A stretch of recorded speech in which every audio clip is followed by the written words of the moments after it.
Hello everyone, it's your girl Rich Ant, and I'm doing a voiceover with some photo montage because I thought that would be a lot easier since I have 8 Sims to go through to talk about these dates and the gameplay behind them than to sit there and write this long post that I'll probably have to break up into parts so that it wouldn't take up all your dash and so forth and so on. But first, let me say thank you so very much to everyone who submitted a Sim.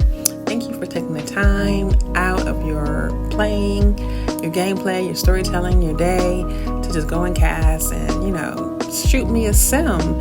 Even if your Sim didn't make it in, which I know that there were quite a few, and I had this idea where I was going to make up for the ones that I think it were like 3 that didn't get in before it got full. And I had this idea where, okay, well, once 3 are eliminated, that'll be the wild card. We'll bring in these 3. But after being in the gameplay for a while and the storytelling and also missing my other OCs, I decided I'm just going to move forward with the way things are as it is, because it's just, we already got a rhythm going. He's already got relationships with these people, and I'm ready to also get back to my main character. So more one-on-one dates, adding in more Sims would just kind of prolong that process. So yeah. Also, thank you to those who have been engaging and reading and reblogging and liking my post. I really appreciate that. It definitely motivates me to get in game and do updates and things like that. I think that we all can, especially those of us who put out content, can appreciate it when you know that your stuff is not just being out there in the void. We can say, yeah, do it for yourself, do it because you love it. But at the end of the day, you still want other people to acknowledge it and appreciate it as much as you do. So thank you. I really appreciate that as well. Now let's get into these dates. So we had 8 dates, 8 Sims, and Dani was the first date. Dani is a dancer, and she's a very beautiful Sim, and also definitely fits his type as far as like the hourglassy shape, all of the things. But when I got her in cast, I was thinking as a producer who also is the writer who knows her Sim that there might not be an attraction there. But the red carpet surprised me. And then also I was thinking but personality wise, my Sim likes people based on personalities as well, if not even more than just looks. Looks are a bonus, but definitely he wants to get to know you and see if you're a decent person. So he might like her. So here we are. They had the lowest relationship bar. They also had the lowest friendship bar. There was a little bit of romance, and then that dissipated. I don't know what happened. I guess just during gameplay before the dates, it went away. But Dani does not engage with anybody in the household, so she doesn't have, other than the one that comes standard with when you're living with people, she does not have a cultivated green bar, friendship bar with any of the other Sims. She spends all of her time dancing. Other than going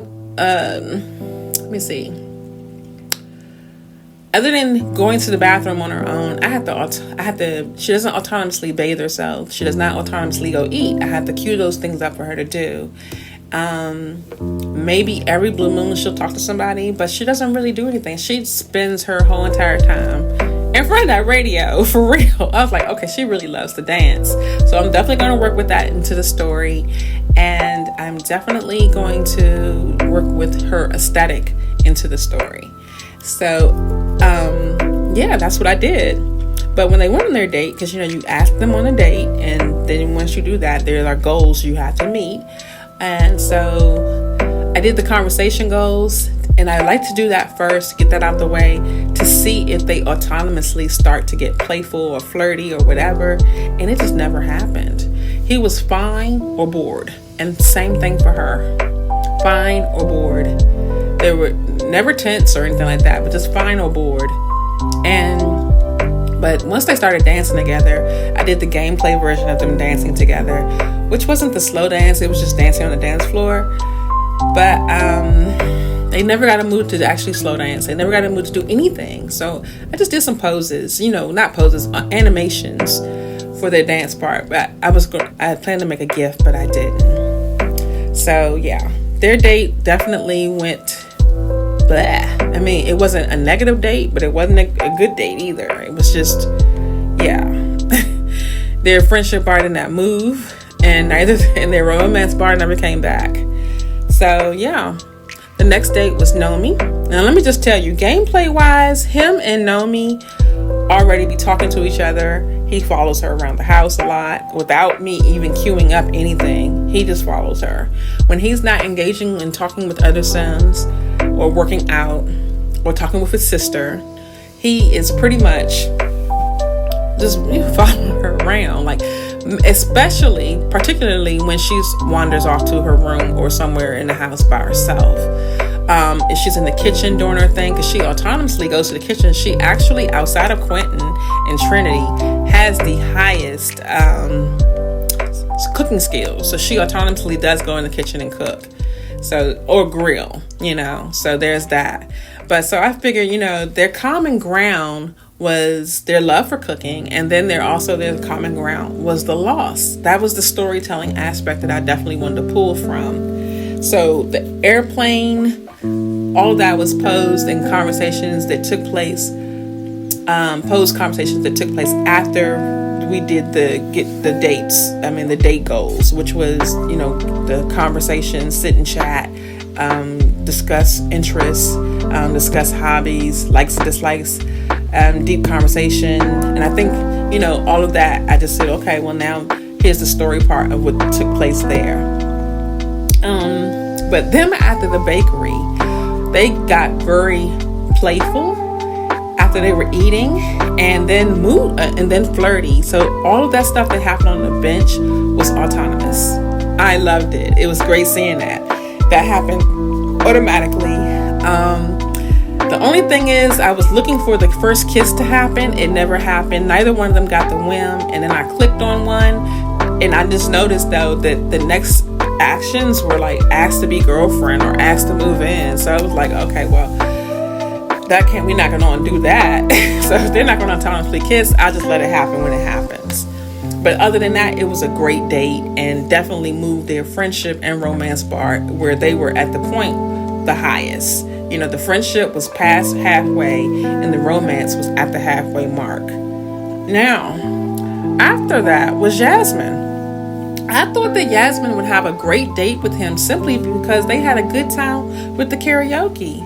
There was a little romance, a little smidgen of a romance bar there, and they seemed to be very flirty at the karaoke. So I was thinking, okay, this is going to work. They were flirty and playful. Same thing with Lucy. But unfortunately, that was not the case when they went on their one-on-one. He asked her on a date. They went to the gym. They did the conversations, and she seemed to autonomously take over. Like I would wait for her. There would to be a break or a stop so that I can queue up some more conversations, because there's the goals for the dates. Never happened. And then I noticed that his mood changed to bored, tense, and sometimes uncomfortable. The only time his mood switched from those things was when he was focused because he was working out. And so that his little face would have that look like he was just irritated, like that's that with the tense mood. And so I kind of played on that because she did talk a lot, and I know her traits are self-absorbed. So I said, I'm gonna work that in. But when she autonomously, I think after she got out the sauna, I don't know whether the sauna or the yoga that made her flirty or playful, but she was that when she got into the hot tub. And yeah, he rejected her, and it just looked bad. I'm steady snapping pictures. It did not look good. I was like, oh, that's a little harsh. That Quentin, you're supposed to be a nice guy. I don't know whether it's because she had the embarrassed look after that, but it just looked hurt. It didn't look embarrassed. It looked hurt. But I know that, Sims are not that deep, but it looked hurt, and I didn't want that to be interpreted that way. So I left those pictures out and just left them at the point of awkward silence. So yeah, that's how their date went. It actually, the smidgen of romance bar that was there was not there. And after she flirted and he rejected it, the romance bar was gone. And the friendship bar just stayed the same. It didn't increase or decrease. But yeah, so up next, no, mind you, Chanel showed up at this spa. I think I posted a picture of that. Chanel showed up at the spa. She still had on her robe. She didn't engage with them. She was definitely lurking. But she still had on her spa robe when I made the mistake of thinking that Drea liked horses. And she doesn't. That was actually Amari that I actually misread. Amari doesn't like horses at all either. But I thought it read that she does. But she doesn't. But she specifically does not like horses, but she likes dogs. Drea doesn't like animals, period. So I'm just like, how that gonna work? He had a whole ass farm. You know, but she autonomously did not want to do anything with the horses. When I tried to, it was just like, she was like, I mean, she literally was like, like get somebody else to do it. So yeah, she got in an icky mood when the horses was right by her. And so that made that part of the story. And when I realized, like, I'm looking like at her likes and dislikes, I'm like, oh, how do I mix that up? But I'll make it work in the story. But then here comes Miss Chanel while I'm taking these pictures and trying to figure out how I'm gonna make this work. And I'm like, that's it. She'll go. Because that's what she would do. That's so what she would do.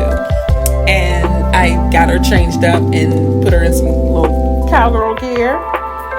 And I already knew that I was taking them to the little bar. And so I just was like, I already knew I had put a mechanical bull in. I'm thinking that she liked horses, so it wasn't her. So yeah, that whole thing was supposed to be Dre's date, but they had a ball. All of that was all gameplay. Amari showing up. Chanel literally looked down at the end of that bar like, what the hell are you doing here? How you just gonna come sit right beside him? You can come here, but how you gonna sit right beside him? She ate her fries so fast, like she ate her food faster than Quentin, and he just had to be like, what in the world? How you put away all this food, but you're so tiny? Because she's so tiny. I mean, all of that was gameplay. Them playing the little sticks game. Was that Don't Wake the Llama? Then, you know, I did queue up the mechanical bull. They will ride it autonomously. Because she actually got on, but I had to cue him to get on. And yeah, that worked out perfectly. Once I turned the radio on in the actual bar, they got on the dance floor by themselves and had a good time. And I love that for them. I was like, this was the best part of the gameplay that I saw so far, where I didn't have to do anything. I didn't have to pose them, nothing. And it was just like, I wish they all went that way, but I know all the dates don't actually work out to go that way. So they had a great time. Their friendship bar went through the rocket. It didn't go all the way to max, but it definitely was like at 75%. And the romance bar moved, but it wasn't like quite halfway, or was it? I have to check my notes, but I think it was halfway.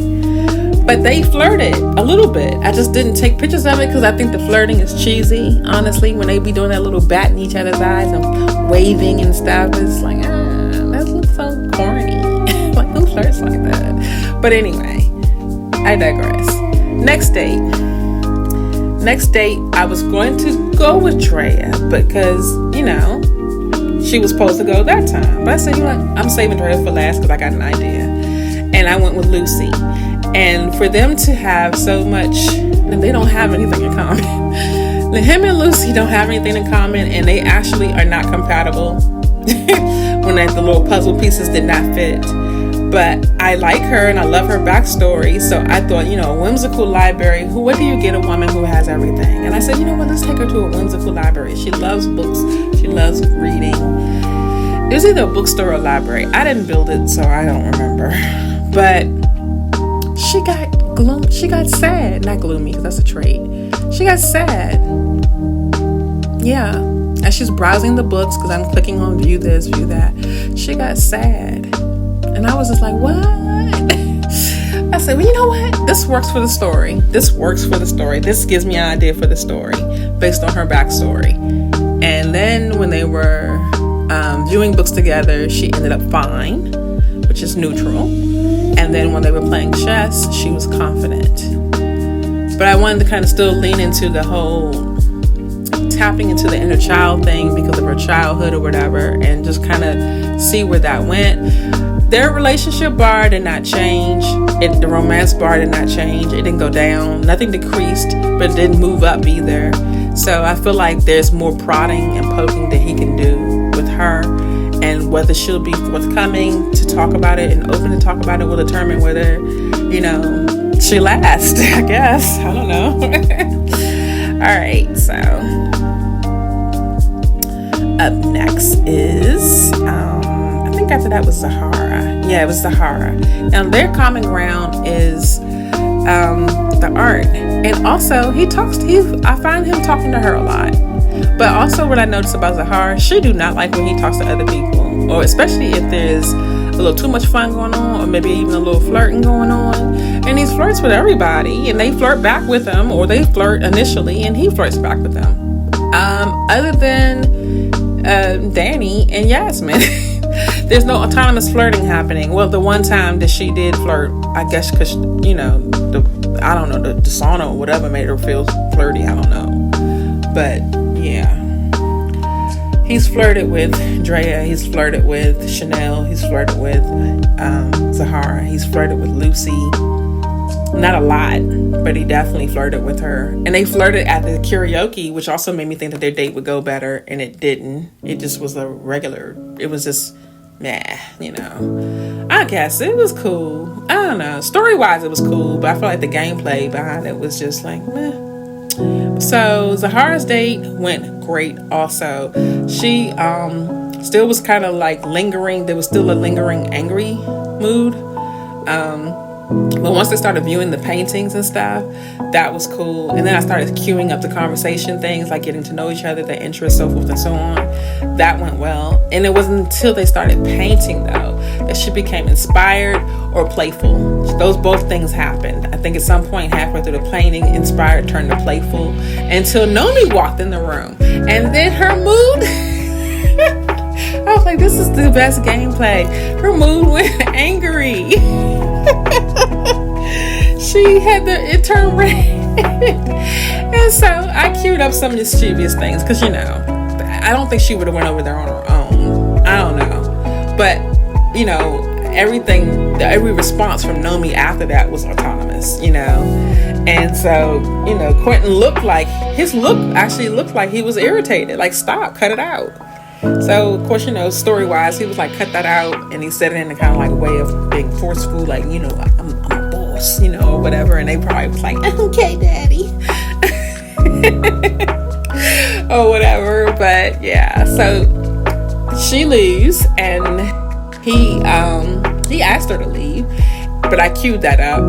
And then they viewed the paintings of each other's work together, and that guy came up, and it really looked like that's what he said, like, she captured your beauty, it really looked like he said that. So yeah.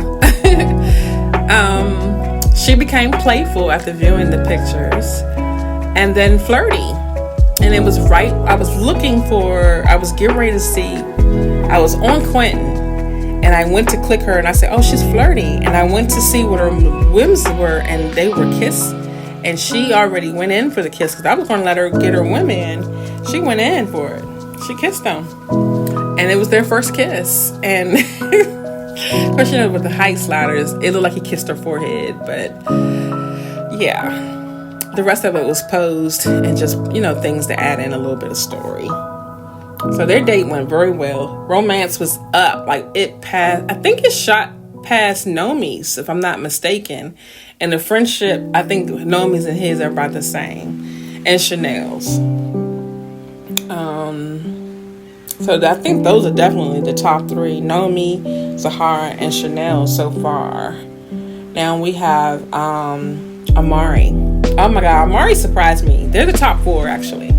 Amari surprised me. They have in common the photography, so I definitely wanted to hit, but I know he's more seasoned than her because she just does the wedding photos. but he does a lot of different things, and he was definitely kind of mentoring her. And I just thought that was cute because I was like, oh, that would be great for them as a couple to have the photography business and incorporate the wedding parts for her to continue. And so that's what I went with as far as the storytelling. Now the gameplay, because the all of the photography stuff I had to actually queue up, but the gameplay and the dates of having the talks, sitting down and chatting together, and all of the stuff that you gotta do with the goals of the date. They autonomously swung, they autonomously stargazed, and they autonomously slow danced. And their moods were flirty the whole time. And I was completely shocked. How they were flirty almost immediately just being on the dates together. Even while I was posing them for certain parts of the photography part, they were still moody. Moods were still in the pink. And I was pleasantly surprised by that. And I kept thinking to myself, I don't even know how I'm going to make this work. Because Amari has 2 children and a mom. So that's like 4 people. And there are already 6 people in his house. 7. His household is technically full. He has a nanny, a horse, a dog, and 4 children. And the horse is there. I had to put the cat in, because his wife's cat, I had to put that in Big Daddy's household. So the cat can just come over, So I don't know how that's going to work if he picks her. But I'll figure it out. Because, that shocked me. Now, last but not least, was my girl Andraya. And I really thought, because they started off with the highest romance bar from the red carpet, and it didn't diminish during gameplay, playing with the house, interacting with the other Sims, going on the other dates. It stayed there because they still flirted in the house a lot. And so I was thinking that this would go pretty good, but he was fine or bored the whole entire date, except for when they were actually actively skiing and playing with the snowballs and the sledding and all of that. When they ran into the little green man, everything. And Chanel did show up behind a tree lurking. She wasn't literally lurking, but she was definitely behind a tree when I noticed, wait a minute, is that Chanel? And then she's not dressed for her winter categories. She just has on boots and her underwear. But I was like, I'll take a picture anyway. Okay. So Quentin and Andraya's friendship increased because of the gameplay of them snowing and playing together and everything. The snow escape gameplay. But there was no romance. There was no flirting or anything. He was either fine or bored on the plane. Even when I queued up conversations for them to talk about, because on the plane it's still an actual bill, so they're sitting on the couch and I have to do the gameplay part of going on a date, and they just never got to the place of being flirty. The moods never changed. So I was just disappointed because I definitely wanted him to have a little bit more romance with her. I like her, but just reading her backstory, I thought that her work definitely. I know she hates her job, but she likes luxury. I think she likes luxury more so than Chanel does, to be honest with you. Even though Chanel clearly is a person who's like, I like being a princess and I like rich men, But I think, her being raised probably a little bit different. I don't know. We'll see how it goes. So that's it. I'm done. I hope I didn't leave anything out. But he's gonna I'll probably do a scene where him and his sister talk and discuss the dates, and then there'll be the eliminations or the rose ceremony, I guess is what you call it. And one person won't be getting a rose, or 2. 1 or 2 people won't be getting a rose. So stay tuned.